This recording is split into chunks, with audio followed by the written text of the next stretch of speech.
Jalan-jalan itu termasuk ibadah, makanya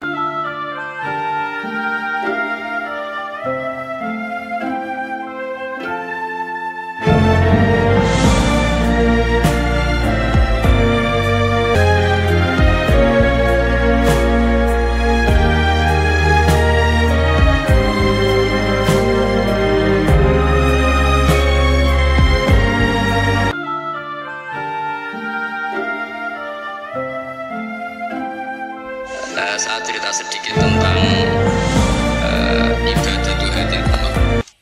Nanti saya bacakan teksnya. Di antara kebaikan umat ini adalah jalan-jalan itu termasuk ibadah. Makanya sering ada ayat fasiru fil ardi. Jadi supaya sering jalan-jalan. Jadi ini sudah jalan-jalan masih nyari apa? Nafkah. Kadang-kadang ya dapat macam-macam. Yang soleh ya dapat ibadah, yang enggak soleh ya dapat macam-macam. Tapi saya cerita yang soleh lah, yang enggak soleh itu enggak boleh dibicarakan itu ya. Rahasia. Saya ini lama di Jogja, ya tahulah kelakuannya orang-orang yang baik maupun yang setengah baik sampai. Ya semoga yang baik dilipat gandakan pahalanya, yang enggak baik diampuni. Tapi saya cerita sedikit. Di fikih kita, di kajian-kajian fikih kita memang ada istilah. Ini harus didengar karena ini ngaji dan sama status kita sama. Al-wasiyah ila ta'ah ya ta'ah, terus al-wasilah ilal maksiyah ya maksiyah. Jadi kalau kita jadi perangkat taat ya ibadah, kalau jadi perangkat maksiat juga maksiat. Sehingga di ilmu medis maupun di jasa online atau ojek atau apa, misalnya pertanyaannya kita pekerja paket profesional, boleh tidak ngantarkan paket narkoba? Ya jawabannya tentu tidak boleh, karena bukan masalah pekerjaannya, tapi yang diantar adalah sesuatu yang haram. Begitu juga boleh enggak ketika ada lelaki hidung belang tanya tempat mesum, kalau kamu menunjukkan berarti kan ikut berkontribusi. Ya kamu bisa meneruskan gimana hukumnya mengantar misalnya. Nah kiai juga sama sebetulnya, kiai juga bisa dimanfaatkan orang yang macam-macam untuk kekuatan yang macam-macam. Jadi hukum ini sama, kamu tidak usah tersinggung misalnya. Kalau di fikih biasanya disebutkan menjual pedang pada begal juga enggak boleh karena digunakan yang tidak baik. Begitu juga misalnya apapun profesionalitas kita, misalnya paket, kita ngantar ke paket yang apa? Paket ganja misalnya. Fikih ini harus kamu ketahui dulu sehingga hukum turunannya, ingat Allah misalnya, ini bisa kena. Kita tidak boleh ingat Allah dalam keadaan maksiat yang enggak diridani Allah. Karena mau tidak mau fikih ini hukum dasar. Sholat pun bisa kena semprit. Misalnya kita sholat karena tugas, bukan karena lillahi ta'ala. Makanya dulu itu ada guyonan Mas Wahyu itu, ada imam dari masjid besar di negara sebelah, tidak perlu saya sebutkan negaranya.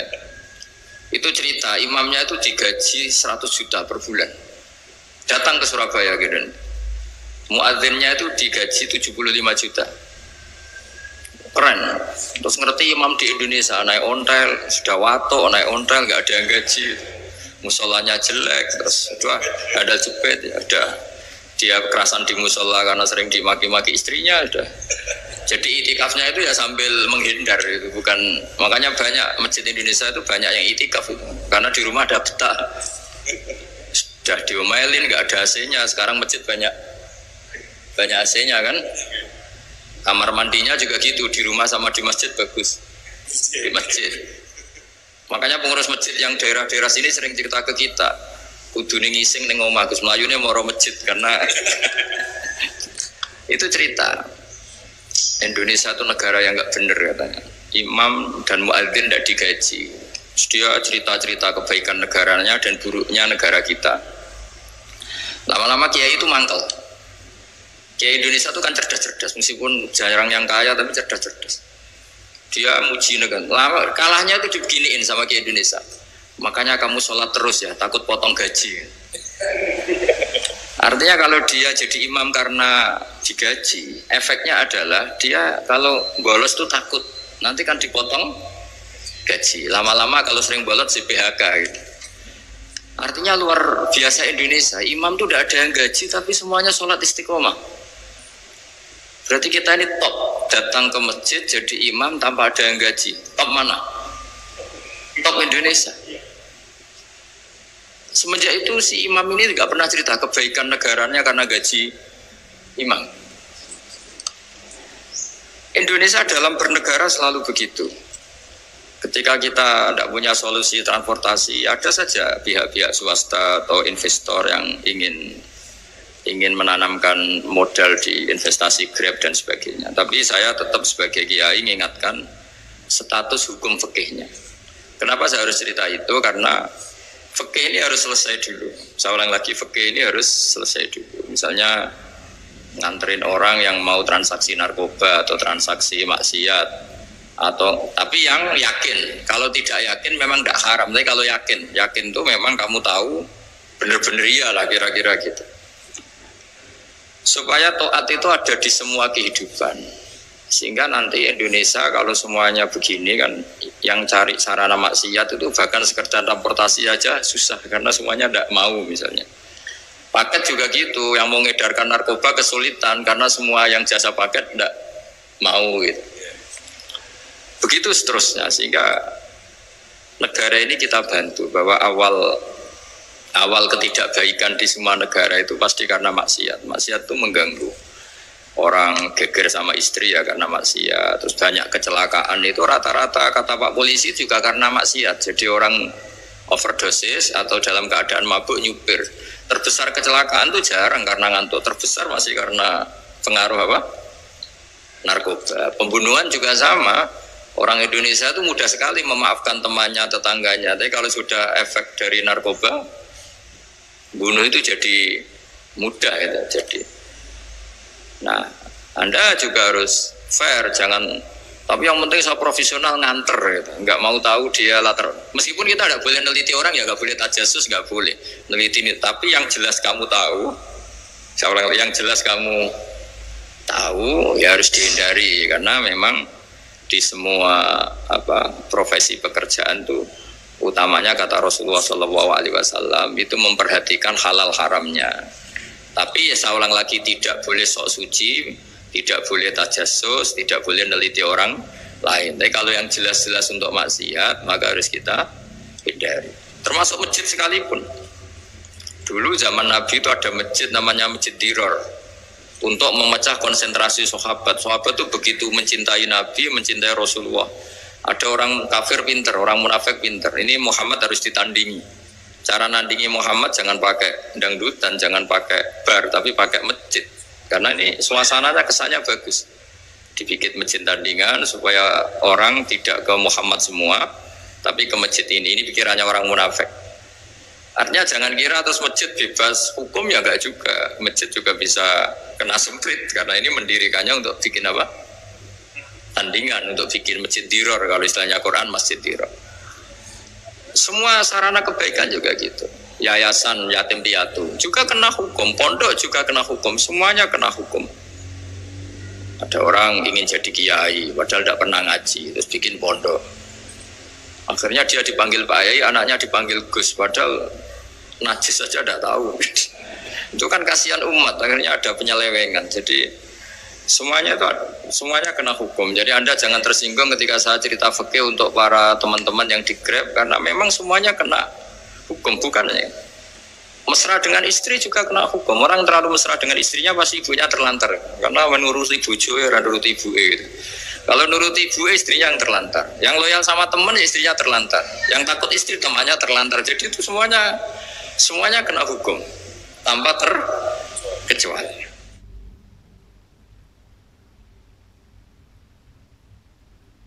Nah, saya cerita sedikit tentang sholat karena orang-orang Grab ini banyak yang sholat, kemudian harus cepat-cepat. Dulu ketika sahabat punya imam yang lama sekali kalau sholat, sehingga si sahabat yang satu yang petani ini mufarokoh itu memisahkan diri, kemudian imamnya diselip. Itu boleh bang dalam fikih. Kamu niat mufarokoh dulu. Mufarokoh itu niat bahwa kamu memutus hubungan dengan imam, kemudian meneruskan sholat sendiri. Singkat cerita dua orang ini berdebat, Mu'ad sama Ar-Ra'i yang penggembala ini. Kamu munafik, sholat kok meninggalkan imam. Terus yang satu bilang kamu keterlaluan, sholatnya lama sekali. Singkat cerita dua orang ini lapor ke Rasulullah SAW. Uniknya Nabi itu membenarkan yang petani tadi. Kamu Mu'ad jadi masalah. Agama ini tidak boleh jadi problem. Kalau kamu ngimami orang jangan lama-lama. Di situ ada ibu-ibu yang ditunggui anaknya yang sedang menyusu, banyak petani yang nunggu macam-macam. Kayak pegawai POM ya ditunggu shift temannya, pegawai Indomaret juga gitu, apalagi Grab mungkin ditunggu penumpangnya macam-macam. Sehingga kebaikannya teman-teman yang kerja serabutan begini juga bergantung kebaikan imam tadi. Kalau sholat itu tidak boleh lama-lama, apalagi wiridan, sholatnya aja nggak boleh lama-lama, apalagi wiridannya. Nah, kadang-kadang orang ngira kebaikan tuh nggak ada sempritnya, ada juga. Sholat tuh ya disemprit sama Nabi, kalau terlalu lama juga disalahkan, karena nanti agama ini menjadi apa? Problem, menjadi problematika. Nah, termasuk kebaikan kita ketika membolehkan ya atau mentoleransi atau mendukung pekerjaan mulai Grab dan lain-lain adalah agama ini rahmatan lil alamin. Dulu ada seorang sahabat tanya, ya Rasulullah, boleh enggak kita ngegeng di perapatan gitu? Kata Nabi, ya jangan kalau bisa. Tapi kita harus natahaddasannya itu tempat kita jagungan di perapatan, di tempat-tempat umum lagi, di halte, Terus kata Nabi, enggak apa-apa, tapi fa'atut thoriq haqqaha, kamu harus memberikan hak jalan itu. Apa hak jalan itu? Satu, kamu amar ma'ruf, kalau bisa ya nahi mungkar, kemudian bikin suasana orang lainnya menjadi aman. Nah ini yang catatan. Kalau hitung saja, yang ikut Grab itu berapa ribu? Nah, ini tuh energi besar kalau di atas 100 ribu. Hitung ya teman-teman di Grab, 100 ribu. 100 ribu ini kalau soleh semua, atau setengah soleh lah, kalau soleh banget keberatan ya soleh, setengah soleh. Itu ada, ini sudah saya pikir, ada kebaikan yang menyebar di seluruh Nusantara yang berjumlah 100 ribu. Ini luar biasa. Ada kecelakaan dia menolong pertama, ada pemerkosaan menolong pertama, mungkin ada pencurian, ada apa. Maka kata Nabi, kamu kalau harus di jalan, itu kamu berkontribusi amar ma'ruf nahi mungkar. Saya sering ke Jogja karena saya mulai 98 di Jogja. Ya sering di terminal malam-malam. Saya ketika kecil itu sering diceritain orang nggak berani ke terminal ini banyak preman, nggak boleh ke terminal ini karena banyak preman. Ya mulai dari Sumatera, Jawa, hampir seluruh Indonesia. Kalau jam sekian sampai sekian sudah nggak berani karena banyak apa? Preman. Itu uniknya preman-preman itu selain dulu ditangani tentara dan polisi, itu urusan negara ya kali itu, dan kita ngapresiasi. Itu hilangnya yang permanen itu bukan saja ditangani ABRI dan polisi, TNI dan polisi, tapi ditangani kultur. Banyak mulai orang soleh, santri dagangan di situ, ada ojek mangkal di situ, supir taksi mangkal di situ. Terus di sini orang-orang soleh yang menghalau ketika ada perempuan digoda atau perempuan dicopet atau apa. Terus lama-lama jadi kultur bahwa kebaikan ini dominan. Setelah kebaikan dominan ini otomatis menyingkir sedikit demi sedikit. Jadi selain negara ini harus melakukan sesuatu yang seharusnya, yaitu menjaga masyarakat dari kriminalitas, sebetulnya yang paling awet dan paling mudah dilakukan itu tadi, kebaikan harus menjadi kultur bersama. Sehingga kalau terminal kemudian ada mbak-mbak jilbaban yang dagang, terus papanya soleh, ada musola yang hidup, ojeknya juga gitu, terus supir taksinya, lalu kebaikannya menjadi nilai bersama. Saking jadi nilai bersama, ibu-ibu yang takut atas dirinya nggak ngojek kecuali Pak ini karena terkenal amanah, nggak naksi kecuali Pak ini karena terkenal amanah. Dan kita Indonesia itu ingin seperti itu, sehingga amanah ini menjadi nilai bersama dan otomatis menjadi keamanan bersama. Corong Jawa itu tego nitipno anake karena dijamin aman, tego nitipkan istrinya juga karena dijamin aman. Nah kalau kebaikan ini juga menjadi satu nilai jual dan kita bisa mengawal secara serius, itu alhamdulillah betul. Nah dimulai dari mana? Satu, mental kita takwa. Kedua, sistem sosial, bahwa kita terkoneksi oleh indukan ya. juga terkoneksi oleh kepolisian. Maksudnya karena kita terdaftar, kalau ada anak hilang kan tinggal ini yang bawa wahyu.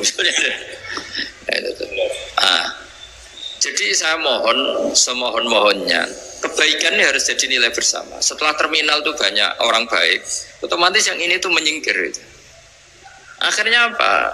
Nanti yang bos-bosnya toko itu ya hanya nitipkan sama orang soleh. Yang mau nge-grab juga hanya titip sama yang soleh. Begitu seterusnya. Sehingga jadi siklus kebaikan yang bersama. Nah ini yang dimaksud Quran, wa'tamiru bainakum bima'ruf. Iktimar itu namanya urusan bersama. Ya saya ulang lagi ya. Jadi orang Arab kalau bilang iktimar itu urusan bersama. Sehingga bahasa Arabnya konferensi besar itu kalau di NU disebut apa? Muktamar. Muktamar itu menjadikan urusan publik dirembuk, itu namanya apa? Muktamar. Nah di antara kebaikan yang diinginkan Islam itu wa'tamiru bainakum bima'ruf. Urusan kebaikan ini menjadi urusan apa? Bersama. Biasa contoh itu kecil saya itu mesti dikandani sama orang-orang tua, jangan di terminal ini sampai jam ini, jangan di perapatan ini ketika sudah jam begini. Tapi barokahnya orang soleh bertebaran di mana-mana itu. Yang tukang grab ya di mana-mana, yang penjaga toko ya banyak yang soleh, yang ngojek, yang macam. Sehingga di terminal itu nyari tempat sholat ya gampang, cari tempat duduk ya gampang, nyari orang amanah ya gampang. Bahkan lama-lama yang nggak amanah ini nggak laku. Dan ini yang kita inginkan. Dan ketika nggak laku, akhirnya dia kalau ingin laku harus amanah, atau ingin laku harus tobat. Nah agama ini urusan bersama, sehingga Allah mengistilahkan wa'tamiru bainakum bima'ruf. Jadikan kebaikan ini urusan bersama.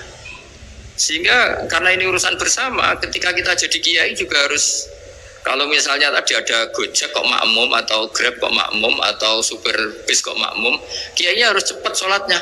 Jangan baca surat Baqarah, nanti diomel-omelin penumpangnya.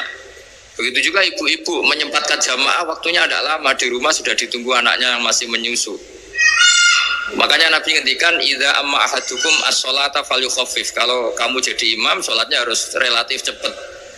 Fa inna fihim ad-dhaif badal hajat. Di antara makmum itu yang banyak punya urusan. Selain ada yang lemah, ada yang punya banyak urusan.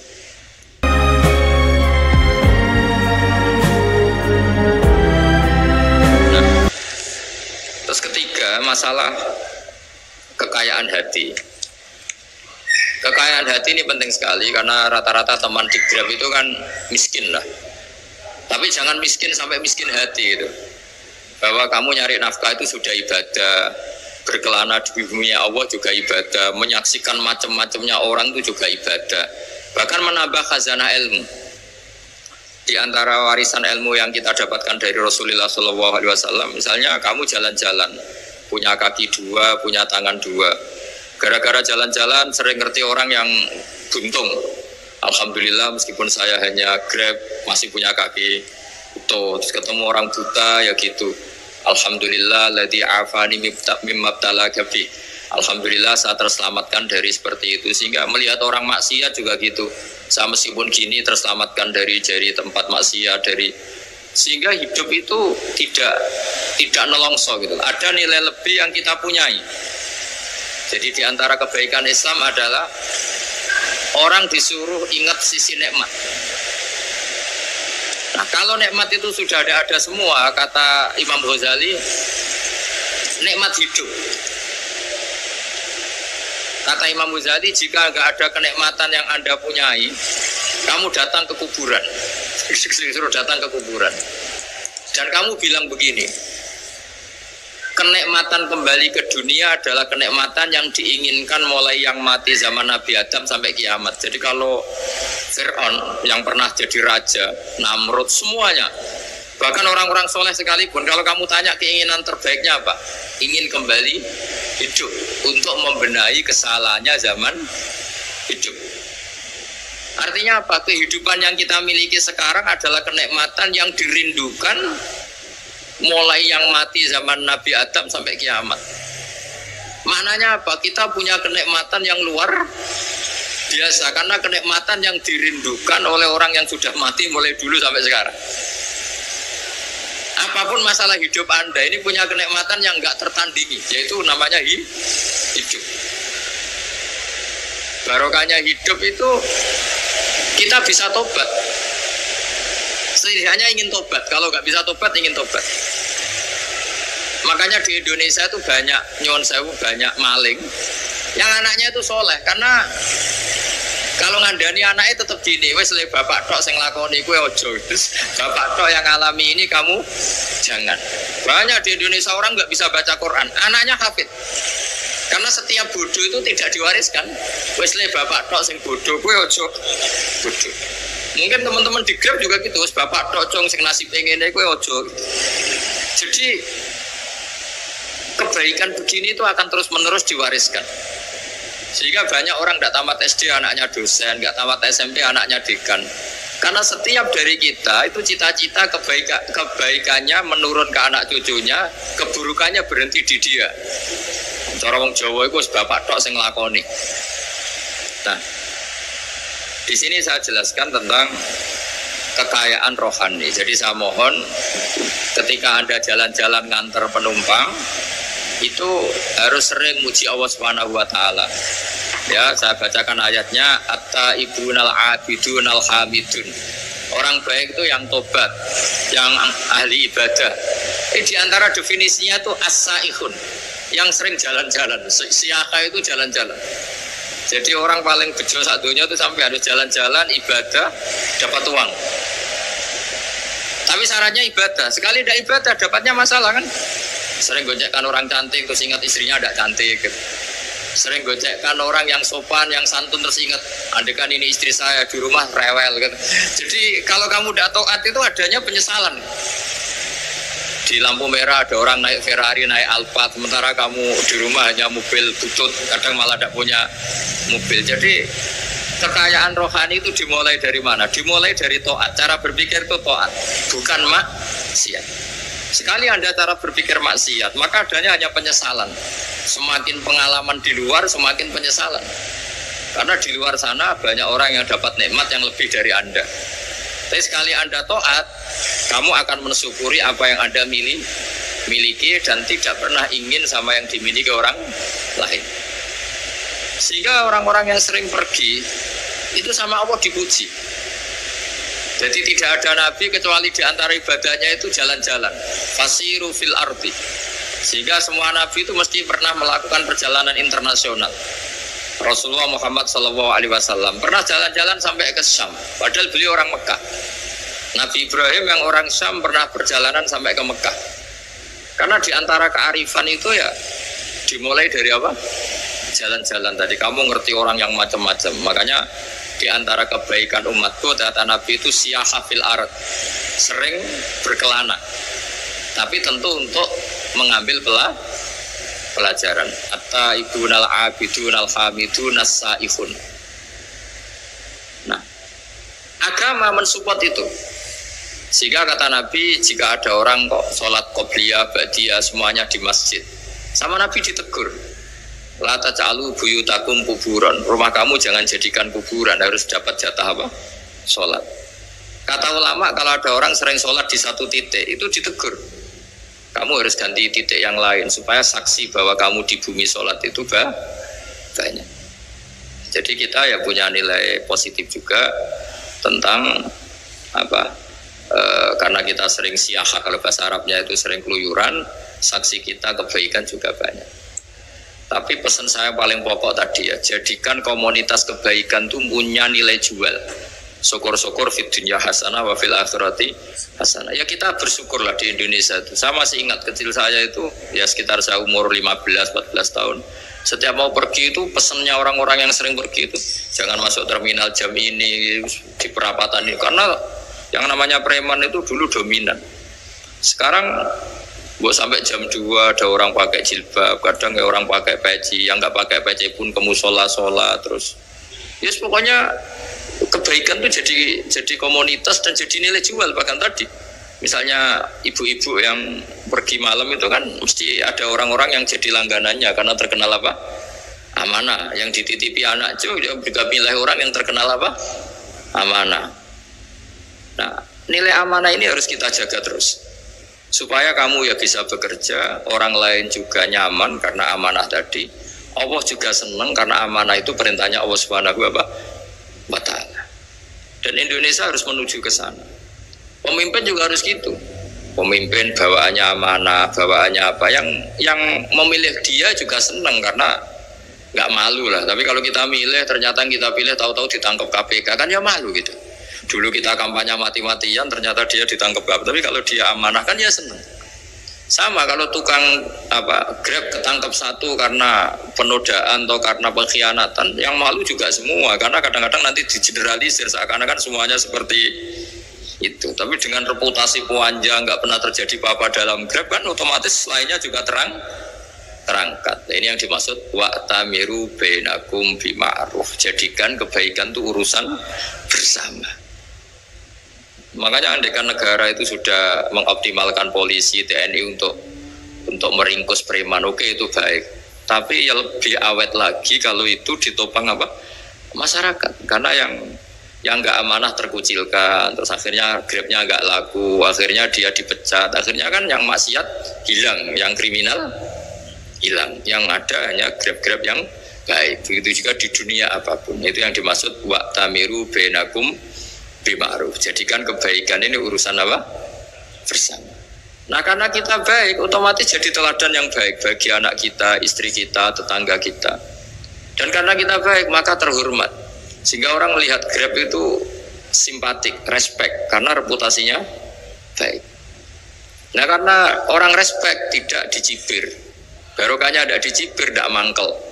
Barokahnya tidak mangkel, tidak saling ejek, bahkan tidak saling bunuh. Coba kalau kita jelek, dicibir orang, kita dalam keadaan mabuk, tidak terkontrol, bunuh. Jadi efek dari maksiat itu begitu buruknya. Sehingga penelitian itu mengatakan kebanyakan kecelakaan ya pemicu utamanya rata-rata yang nyupir dalam keadaan mabuk.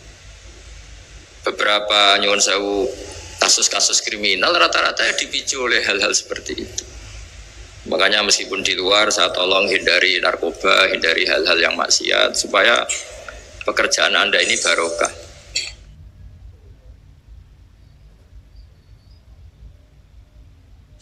Kemudian yang terakhir saya beri ijazah tentang Al-Fatihah ya, karena ini surat yang populer. Kalau saya ijazahi Quran 30 juz pasti sampean nggak hafal. Atau ijazah surat Baqarah. Kalau mau Baqarah mau. Ijazahi surat Baqarah mau 2 juz setengah. Mau Mas Asep? Ya Fatihah aja yang gampang ya. Nah, ya kulhu Fatihah ini paket ringan ini. Tapi pahalanya apa? Besar. Ini beda ya, artinya selama ini mungkin Anda baca tapi monoton ya. Tapi ini saya bacakan teks aslinya tentang istilahnya itu mazaya itu kelebihannya Fatihah. Saya baca Arabnya dulu, nanti ini terakhir ijazah. Tadi kan saran-saran umum tentang sosial. Ya, pokoknya jadikan kebaikan itu punya nilai sosial yang baik lah. Jadi nanti orang yang nggak amanah nggak laku. Ya, calon bupati, gubernur, presiden yang nggak amanah juga nggak laku. Begitu juga kiai yang tidak amanah juga nggak laku. Suami yang nggak amanah juga nggak laku, istri yang nggak amanah juga. Sehingga kebaikan ini jadi nilai sosial yang dalam tanda kutip sudah keniscayaan. Yang diinginkan Allah itu seperti itu, bukan kebaikan yang dipaksakan karena kekuatan negara. Maksudnya kalau bisa kebaikan itu tidak usah dipaksakan. Memang sudah satu kebutuhan. Kayak cerita-cerita di negara maju itu. Bahkan apapun jatuh itu nggak ada yang ngambil itu. Makanya gambarannya Mekah Medina kan gitu kan, barang jatuh nggak ada yang berani ngambil. Itu saking sudah jadi sistem. Sehingga banyak negara di Eropa itu yang sampai nggak punya tentara, nggak punya polisi karena kebaikan sudah. Nah kita kan masih capek, polisinya aja capek, apalagi masyarakatnya karena kebaikan itu belum jadi nilai bersama. Nah, kita selain ditopang negara, ada polisi, ada tentara, itu kita usahakan kebaikan itu jadi nilai bersama. Tadi wa'tamiru bainakum bima'ruf. Dan kita punya reputasi yang bagus dalam bab ini. Saya masih ingat kecil saya itu yang jilbaban hanya keluarga kiai. Sekarang rata-rata masyarakat itu jilbaban. Dulu yang sekolah SMP, SMA itu jilbaban kadang dulu malah dilarang ya, harus sama seperti itu seragamnya. Sekarang sudah boleh dan nyaman. Lama-lama yang dapat simpatik ya yang pakai pakaian model tertutup seperti itu. Lama-lama gamane cara wong golek mantu ya golek yang seperti itu daripada yang blodor. Lama-lama jadi nilai bersama. Ya ingin saya seperti itulah. Di terminal juga sama. Orang mau makan cari warung yang kelihatan ada ayat kursinya, pakai jilbab atau paling enggak dia nggak mungkin lah nyuguhkan yang tiren atau yang haram. Akan ada garansi sosial. Ada apa? Ada garansi apa? Sosial dengan penampilan yang soleh itu kan masa iya nyuguhkan oplosan babi gitu misalnya itu. Jadi nilai sosial itu harus ya tadi harus benar-benar jadi nilai yang sehingga negara biar gak capek-capek. Polisi juga gak capek kan karena tugasnya corong Jawa mau ngawat-ngawati tok tapi tidak perlu tegang karena kebaikan sudah jadi nilai apa bersama. Yang ingat-ingat ya ayatnya tadi wa tamiru bainakum bima'ruf. Jadi kebaikan itu harus jadi nilai bersama. Iktimar itu menjadi urusan bersama. Makanya kalau kita rapat besar disebut apa? Muktamar. Muktamar itu urusan bersama. Ya tadi imamnya sholat juga menopang Gojek karena nggak lama-lama nopang Grab, nopang Kernet, nopang penjaga Indomaret, penjaga bensin, pom bensin. Nah dia hanya punya waktu 5 menit terus imamnya baca Baqarah kan. Iya imamnya mursyid mungkin dia tambah lama tambah dapat aplaus dari muhibbinnya, tapi makmumnya dia tambah lama tambah dapat penghormatan dari pencintanya, tapi kitanya wah khusyuk wali kan dia dapat status naik lah, kita yang sudah tidak ikut jadi wali diganggu apa pekerjaannya. Kalau ada imam seperti itu sampai mufarokoh saja niat ya Allah sampai sini saja saya makmum orang itu, silakan orang itu punya urusan sendiri dengan jenengan ya sudah atau salib saja apa. Itu boleh kalau dalam fikih namanya apa? Mufarokoh. Mufarokoh itu niat. Tapi kamu jangan langsung selonong mufarokoh, niat dulu. Pamit sama Allah bahwa sekarang mau mufarokoh. Ya, tapi ya jadi sholat yang aneh kan, imamnya masih rukuk, kamu terus sujud, terus apa-apa selesai ya. Mungkin dalam pandangan itu orang lain ini maksudnya makmum gimana ini kok begini. Tapi sudahlah Allah Maha tahu. Nah, insya Allah dimaklumi. Ya saya baca tentang Fatihah ya, karena sampean pasti sering baca Fatihah. Supaya apa sekaligus jadi jimat lah gitu. Jadi kalau kamu sering di jalan-jalan yang mungkin sepi atau mungkin kan tidak semua teman Grab itu nasibnya bagus yang di Semarang Jogja. Mungkin yang di Kalimantan di Papua kan ada yang 10 kilo gak ketemu rumah, ya kan? Yang lihat di TV-TV itu kan kasihan kan. Sudah 10 kilo gak ketemu rumah, penumpangnya kuwekar preman tuh kan. Ini makan orang enggak kan gitu. Kan ujiannya dua. Kalau penumpangnya cantik itu ya kecoba syahwat, kalau preman takut. Jadi orang itu selalu ujian itu. Sedengan itu kan jarang orang itu. Jadi kalau penumpangnya perempuan cantik ujiannya itu syahwat, kalau preman ujiannya ketakutan. Kalau orang yang lemah bawa uang ujiannya kamu ingin garong. Jadi hidup itu memang semuanya ujian. Liyabluwakum ayyukum ahsanu amala. Makanya saya sering ditanya oleh teman-teman, Gus, nah ujiannya kenal wong itu elek biasa sama, kenal wong ayu ujiannya syahwat, kenal wong elek ujiannya ngenyak, itu sama-sama dosa. Syahwat ya dosa, ngenyak juga dosa. Wah elek keriting untune metu ya dosa ngomong gitu. Kadang-kadang orang berpikir enak kancanan wong elek gak dosa. Kata siapa kancanan wong elek itu ya dosa karena bawaannya ngenyak. Ngenyak itu menyepelekan itu. Makanya saya itu ya nggak mau berteman sampean. Nanti kan bawaannya ngenyak atau seneng ya udah tahu saya. Ya sudah ada takdir saja kalau ketemu ya tak ulang ngaji gitu. Tapi ini ngaji terakhir, setelah ini ngaji biasa aja, enggak usah resmi gini. Ngaji kok resmi aneh.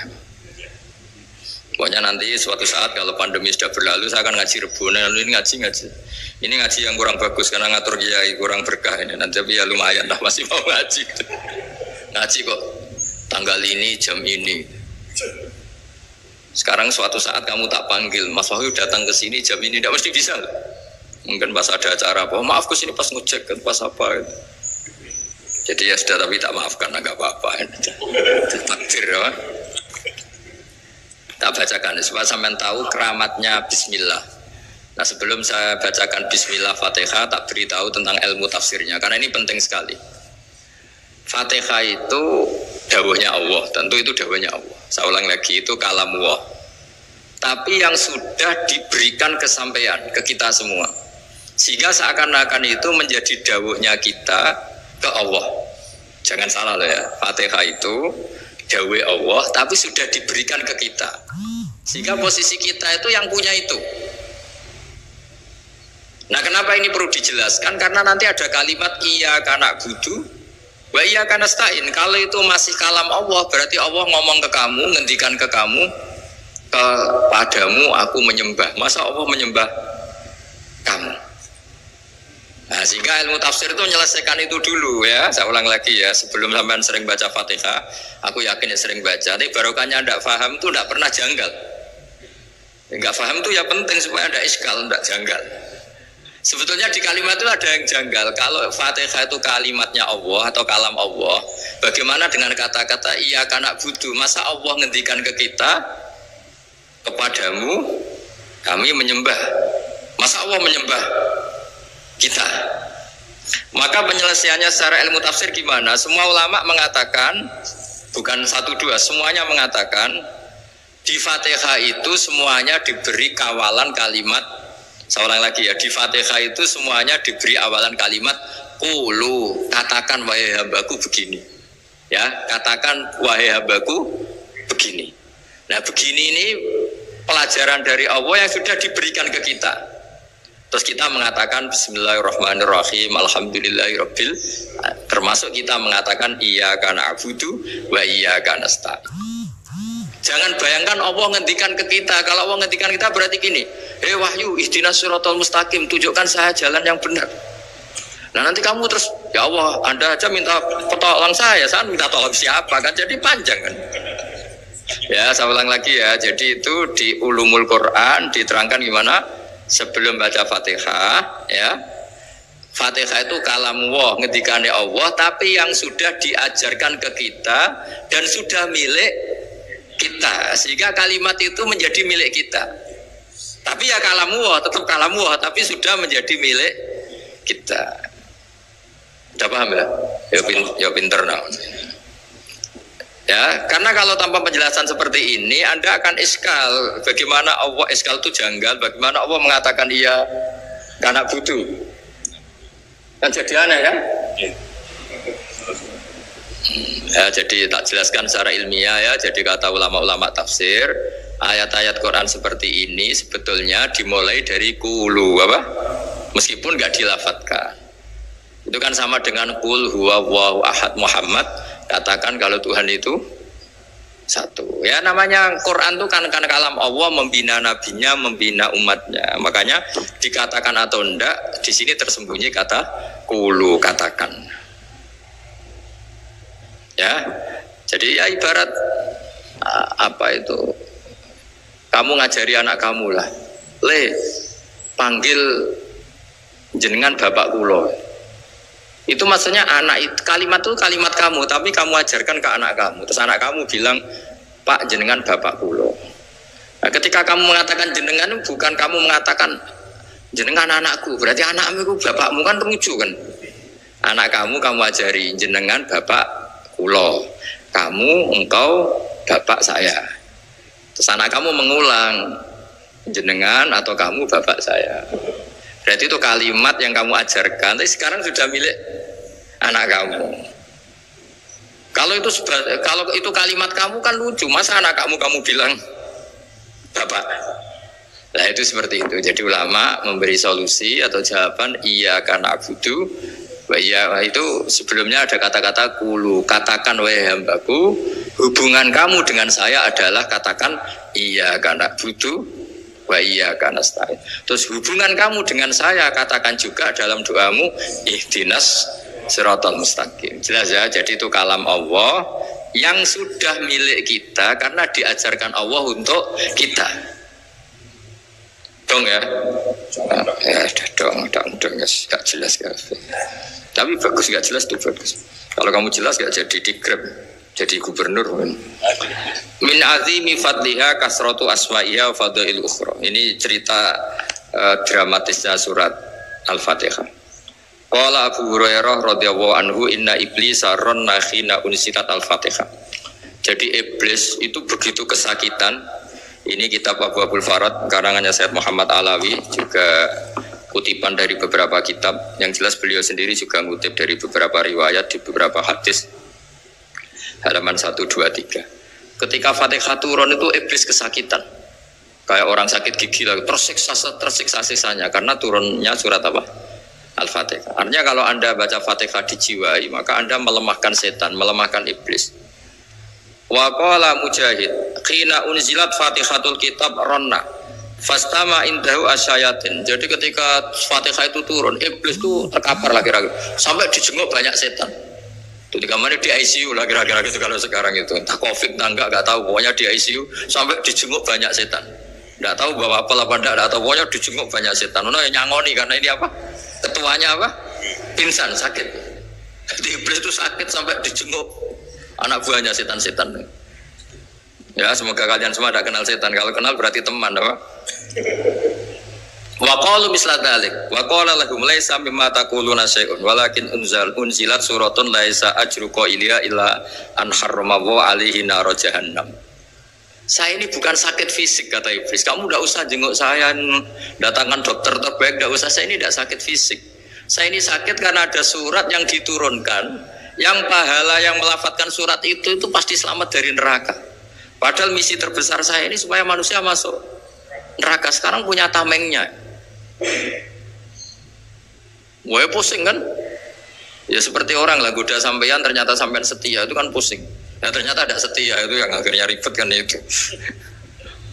Jadi iblis itu cita-cita terbesarnya kan semua orang itu masuk neraka. Nah sekarang turun satu surat yang gara-gara surat itu siapapun yang baca dijamin selamat dari neraka. Jadi walakin unzilat suratun laisa ajru qailiha illa an harramallahu alaihi nar jahannam.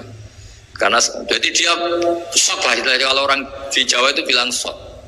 Aduh, sial nasib saya ini umat nggak bisa saya goda lagi karena punya tamengnya tadi punya. Khotbah tolakai dukum makrukum. Rekayasa kalian sekarang itu tidak ada gunanya semua. Nah, ini alhamdulillah di Indonesia kelihatan kan banyak yang miskin, banyak yang susah. Tapi selagi mereka masih sholat, tuh keinginan mencari halal itu masih tinggi. Kayak apa kita di tengah kota, jauh dari anak istri, jauh dari tetangga. Biasanya kalau orang jauh dari anak istri, tetangga kan sakar PDW. Tapi yang soleh masih banyak, sudah jauh dari keluarga tetap lurus. Loh kalau yang dekat lurus kan wajar, konangan wong akeh. Ini sudah jauh masih lurus. Nah ini nggak lepas dari barokahnya surat apa? Surat Fatihah tadi. Jadi karena ada surat yang menjamin pelafalnya atau qailiha terbebas dari api neraka. Wa qalat as-sayatinu lahu is ayusya'in ta'muruna ya maulana. Faqala lahum idhabu wajtahidu hatta tukhfilu qulubahum hatta la yaqulu hadhihi surah. Lalu kita gimana, jari para setan gitu. Lalu kita gimana? Terus kata iblis, sudah bikin mereka lupa sehingga tidak baca lagi. Selagi masih baca kita pasti keok. Jadi kalau sampean sudah jarang baca Fatihah itu berarti sudah bagian dari kemenangan apa? Iblis. Jadi kalau sampean sudah jarang baca Fatihah itu berarti bagian dari kekalahan Anda, kemenangan iblis. Masih sering baca? Berapa kali? 5 kali sholat. Terus apa lagi? Ya, kalau ngajarin juga saya juga. Kok 5 kali dok itu? Berarti pas sholat fardu dok itu? Enggak 5 kali itu mendingan itu 17. Kamu itu ngitungnya jangan 5 ini. 5 waktu itu berarti lumayan kan? Berapa? 17 ya? Ya. 17 ya? Ya. 17, tapi kalau makmum tuh sering separuh kan, apalagi makmum terawih. Ya kan? Makmum terawih itu bacanya Fatihah ada yang sempurna enggak ya? Ya enggak lah. Baru alhamdulillahirabbil alamin ruko ikut ruko ini gitu. Makmum kan yang terawih lah. Kalau terawih jarang sempurna ya. Fatihahnya itu. Kan imam sudah ruko. Kamu bacanya Fatihah sampai mana tuh? Baru setengah ya. Ya paling pas terawih aja kan enggak sempurna ya. Apalagi kalau imamnya sing kilat tuh waduh malah. Nah, ketika Fatihah itu sebegitu keramatnya, sebegitu topnya, itu setan rapat, singkat cerita itu yang tadi dipimpin oleh iblis yang sedang terkapar apa? Terus tali obatnya nggak ada, cuma dia shock karena ada surat yang turun yang melafatkan itu pasti selamat dari apa? Neraka. Nah ini gimana saran Anda? Terus sarannya adalah bikin orang-orang itu lupa tidak baca Fatihah. Nah ini rapatnya iblis. Izhabu wajtaitu hatta tufilu qulubahum hatta la yaqulu hadis surah. Kala yuksiru qira'ataha wa la yakunu lahum ajrun wa sawabun bal yakunu lahum adzabun wa iqabun.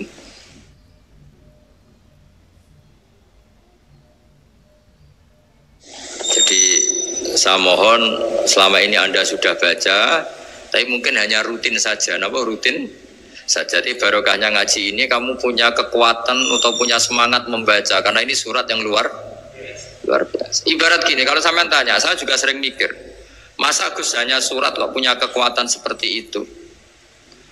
Di dunia ini kata Allah, mulai Nabi Adam sampai kiamat, nggak ada yang bisa menandingi kekuatan kalimah. Kalimah itu kata-kata, nggak ada yang bisa menandingi kata-kata.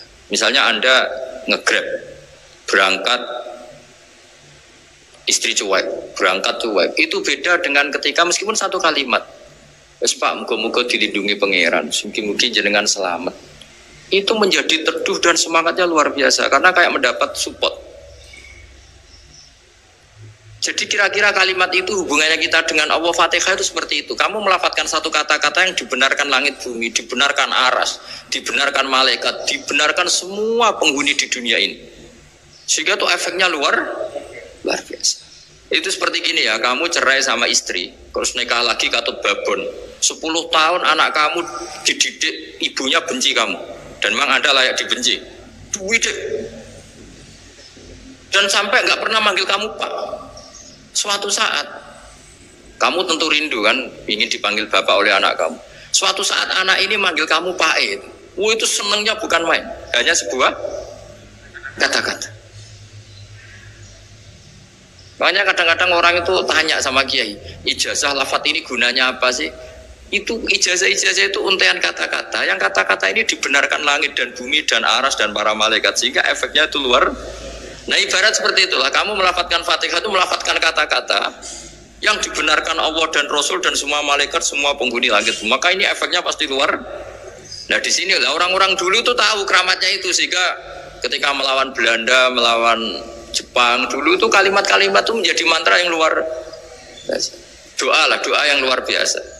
Tapi di era modern karena orang sudah tidak ngerti itu, dianggap itu mantra, jimat, khurafat, bid'ah, waduh ribet menewal.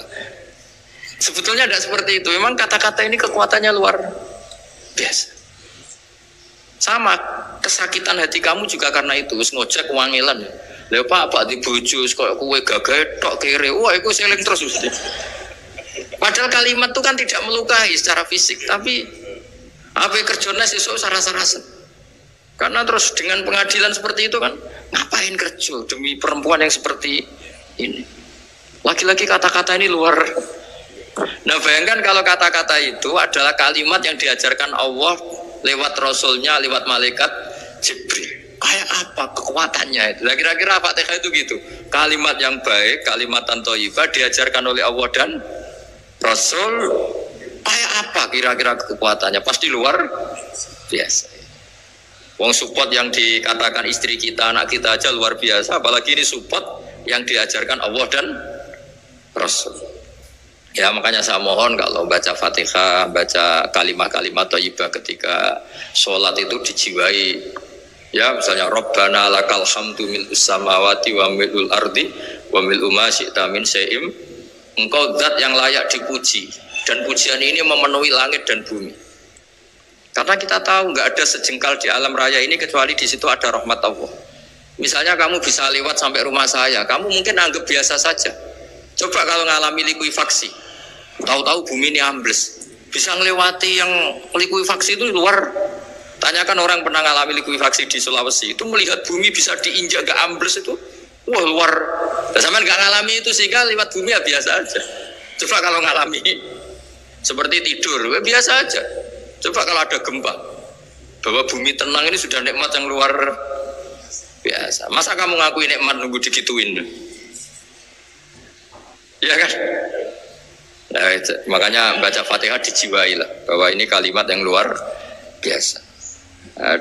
Saya teruskan ya. Warwa Muslimun fi sahihihi an Ibnu Abbas radhiyallahu anhuma annahu qala bainama Jibril alaihi salam qaidun dan Nabi sami anaqidan min fawqi farafa'a ra'sahu faqala hadza babun minas sama futihal yawma lam yuftah qattu ilal yaum fanazala minhu malakun faqala hadza malakun nazala ilal ardi wa lam yanzil qattu ilal yauma fasallim waqal absyir binuraini qad uti tahuma lam yu'tahuma nabiyyun qablak Fatihatul kitab wa khawatimu suratil Baqarah. Jadi suatu saat Jibril ini jagongan kira-kira gitu sama Rasulullah. Tahu-tahu langit itu gemuruh. Langit gemuruh kata Jibril terus semuanya ngangkat kepala ke langit. Ini pintu langit baru ini dibuka, yang sebelumnya tidak pernah dibuka seperti ini. Turunlah malaikat, yang malaikat ini pun malaikat spesial, yang enggak malaikat murahan lah kira-kira gitu, yang enggak pernah turun ke bumi kecuali juga saat itu. Dengan penyambutan yang luar biasa, dengan semuanya tidak pernah terjadi.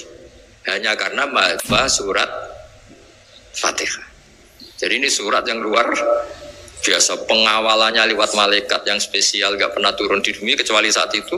Penyambutannya juga nggak pernah seperti itu, baru seperti itu. Jadi semuanya itu spesial. Nah, kenapa ini spesial? Karena di situ ada isi puja-puji kepada Allah Subhanahu wa Ta'ala. Ada ikrar kita, alhamdulillahirabbil alamin, arrahmanir rahim. Ikrar ini penting. Kalau contoh paling gampang gitulah. Kamu punya istri selama ini cerewet terus. Suatu saat ngomong, "Pak, tak angen-angen rono wong lanang koyo sampeyan." Wah, itu langsung tidak ada lelaki sebaik engkau. Itu sama senangnya, masya Allah. Karena ada ikrar dari seorang istri ke kamu. Nah, bayangkan kalau ikrar kita sebagai hamba diakui oleh Allah Subhanahu, maka ikrar ini akan dicatat sebagai kebaikan kita yang kita panen nanti di akhirat. Karena ada ikrar. Kita ikrar bahwa alhamdulillahirabbil alamin. Kita ikrar ar-rahmanir rahim. Kita ikrar maliki yaumiddin. Kita ikrar iyyaka na'budu wa iyyaka nasta'in. Sampai misalnya jadi orang Indonesia, ketemu orang Indonesia yang makmur di Jerman, terus lupa Indonesia. Kamu orang Indonesia? Enggak, saya ada orang Indonesia. Mangkel gak kira-kira? Mangkel. Karena salah ikrar kan gitu. Ya, jadi saya mohon jangan anggap kalimat itu hal yang biasa, tapi luar biasa. Nggih, ngoten mawon. Assalamualaikum warahmatullahi wabarakatuh.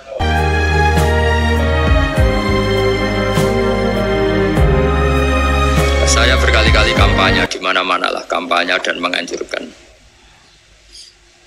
Di antara catatan dalam Suhufi Ibrahim wa Musa kan ada kan di Quran itu yang dinamakan lampiran-lampiran wasiatnya Nabi Ibrahim dan Nabi apa?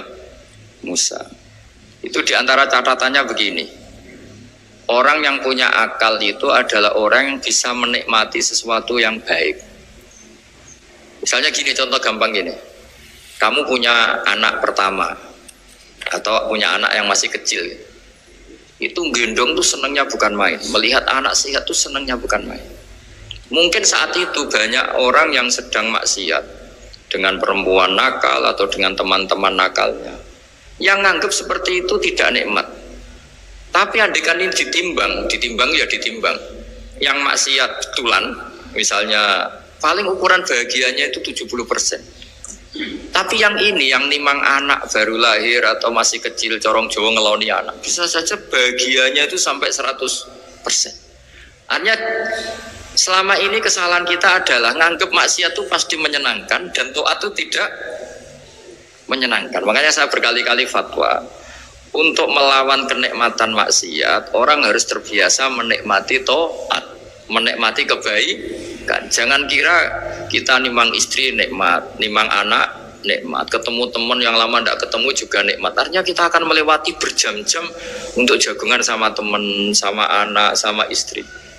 Dan itu harus kamu nikmati supaya mengganti tidak berkebutuhan nikmat yang lewat jalur maksiat. Jadi saya mohon sarana-sarana yang menyenangkan itu, yang taat itu kita maksimalkan.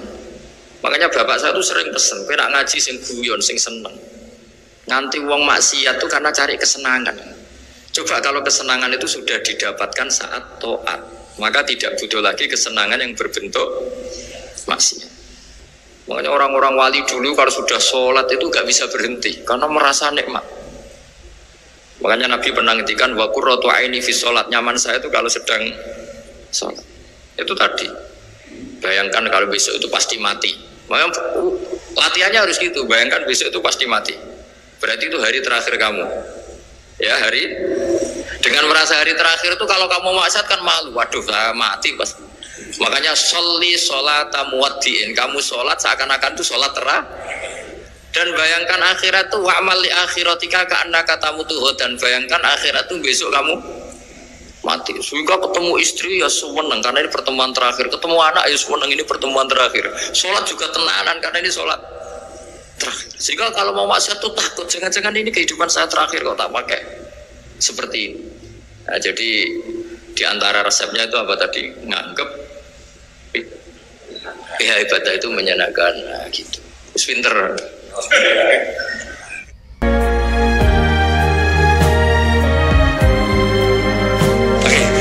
Satu pertanyaan lagi, Gus. Ini ada pertanyaan dari teman-teman mitra driver Grab. Saat mengantarkan barang, tiba-tiba azan waktu sholat, ya, Gus. Lalu kita sebagai driver harus sholat dulu atau menyelesaikan orderan dulu, karena itu juga amanah kan orderannya itu. Mungkin nganter barang atau mungkin nganterin penumpang. Mengingat barang tersebut sudah ditunggu pemiliknya dan penumpang tersebut juga sudah ada janji yang lain, pokoknya gitu. Nyuwun pencerahannya, Gus, gitu. Begini ya, ini kan fikih sosial ya. Saya jawab, ini memang harus pakai fikih, nggak pakai rasa. Saya ulang lagi, pakai fikih, nggak pakai rasa. Waktu sholat itu kan banyak ya, diantaranya maghrib dan isya, duhur dan asar, terus subuh sendiri. Ya, ben sampean belajar fikih, orang belajar tasawuf ya. Nah, kalau subuh itu tidak ada toleransinya kalau waktunya sudah tinggal 10 menit karena tidak ada jamak. Ya, tidak ada apa? Jamak. Sehingga misalnya kalau kamu ngojek waktu tinggal 10 menit ya harus sholat. Tapi kalau sekedar dengar adzan ya, ini penanyanya kayaknya itu teman kamu, jadi fikihnya kayak kamu, nggak jelas. Adzan itu kan bukan akhir waktu sholat. Adzan itu bukan akhir waktu sholat, tapi awal sholat. Itu tidak harus supir Grab, tidak harus supir Gojek. Meskipun kamu makan ada adzan ya teruskan saja, kan tidak akhir waktu sholat. Anda menerima tamu, gendong anak, atau sedang nyupir, atau sedang bercengkrama sama teman. Kalau ada adzan ya nggak apa-apa, misalnya diteruskan. Kan bukan akhir waktu sholat. Yang benar-benar ditinggalkan itu kalau waktu sholat misalnya tinggal 7 menit atau tinggal 8 menit. Waktu yang mau tidak mau kamu harus tasarrufkan, kamu peruntukkan Injury time itu. Injury time. Nah, gitu aja kok nggak tahu ya. Nah, lalu misalnya kalau pertanyaan tadi mestinya kelasnya itu kelas afdoliyah. Utamanya gimana? Kalau wajibnya belum ada karena kan waktunya masih panjang. Jadi pertanyaannya bukan wajibnya tapi sebaiknya, karena ini semuanya belum mendesak kan. Andai kan kamu teruskan nganter barang kan tidak ada jaminan waktunya habis.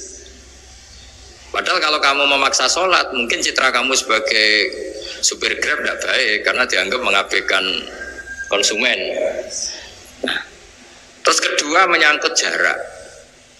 Oke, seperti itu. Nah sekarang kalau pertanyaannya dibalik, makanya yang dibalik ini agak ribet. Waktu sholat tinggal 8 menit. Ada konsumen yang minta diantarkan saat itu dan acaranya ke mall happy-happy. Maka fatwa kita sebagai ahli fikih, ya tantang saja, saya mau sholat dulu. Kalau nggak sabar ya silakan cari yang lain. Kalau acaranya ke mall. Tapi kalau acaranya kelahiran atau transfusi darah atau mau nganterin darah ke pasien yang sudah koma, maka kita langsung, karena ibadah sosial itu didahulukan mengalahkan ibadah yang haknya Allah. Karena Allah itu zat yang tidak butuh ibadah kalian. Tapi kalau pasien ini kalau nggak nang kesampaian darahnya mati misalnya. Jadi kamarnya Allah lebih apian lah gitu. Makanya masyhur kalau dalam fikih hak Allah sama hak Adam ini dimenangkan hak Adami. Tapi bukan karena Allah kita kalahkan. Allah tidak butuh itu semua. Gitu. Jadi dikalahkan tapi bukan karena kalah, justru karena tidak butuh. Ya ibarat gini lah, Allah itu saking baiknya. Baiknya Allah kan pasti di atas orang tua kita, itu pasti saya ulang lagi. Baiknya Allah pasti di atas orang tua kita. Orang tua kita saja baik, apalagi Allah. Misalnya orang tua kamu butuh uang 5.000. Adik kamu butuh uang 5.000. Adik kamu yang kecil atau ya. Kira-kira orang tua kamu itu nyuruh dikasihkan beliau apa ke adik kamu? Kira-kira saja. Ke adik kamu. Nah Allah itu saking baiknya. Hal yang terkait Allah, misalnya tadi sholat tepat waktu sama ibadah sosial itu disuruh ibadah sosial karena ini kalau nggak kesampaian transfusi darahnya atau apa atau kamu dokter yang harus mengurus operasi waktunya tinggal 5 menit kamu harus ngoperasi pasien dulu karena Allah bisa menerima sholat kamu. Nah tak terangkan lagi ini fikih terus. Lalu sholat yang apa? Kalau sholat itu antara maghrib dan isya dan nanti yang terlambat itu maghrib, kita ngikuti ulama yang mengatakan jika ada darurat maka maghrib dan isya boleh dijamak meskipun tidak atas nama pergi. Kan jarak kamu kan tidak jarak masafatu qasrin. Artinya apa? Misalnya saya dokter harus operasi, waktu saya tinggal 8 menit mau maghrib, ternyata harus ada operasi. Kalau saya nggak nangani mati, saya harus operasi. Dan nanti waktu saya maghrib habis itu tidak harus dikatakan qadha atau yang mengeluarkan maghrib dari waktunya. Bisa saja menurut ulama dianggap boleh dijamak takhir dengan isya karena kondisinya masih waktu jam'in. Begitu juga zuhur dengan asar. Tapi kalau waktunya itu asar tinggal 8 menit kemudian harus ada operasi, ya kita operasi. Waktu asar kita mundur sampai maghrib, namanya qadha yang dimaafkan Allah. Ya namanya tetap qadha karena asar nggak bisa dijamak dengan maghrib. Jadi ini fikih ya. Jadi jawabnya harus jelimet. Jadi saya ulang lagi ya. Tadi kan pertanyaannya dengar adzan. Kalau adzan kan waktunya masih panjang. Apalagi misalnya maghrib kan waktunya kan taruh saja ada waktu 1/4 jam. Ternyata andekan kamu antar hanya butuh waktu 7 menit kan gak ngefek sama sekali. Saya nyanda.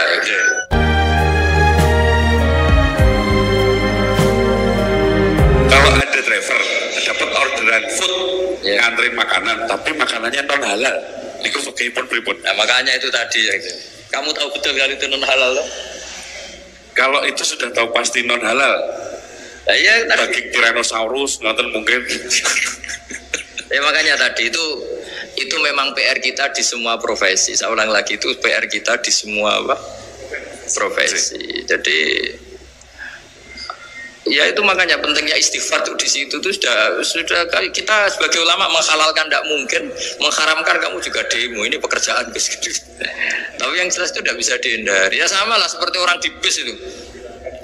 Kadang-kadang kan didoain semoga semua penumpang hasil ke tempat masing-masing dan kalau ada cobat berarti kan doain cobat juga hasil tujuannya.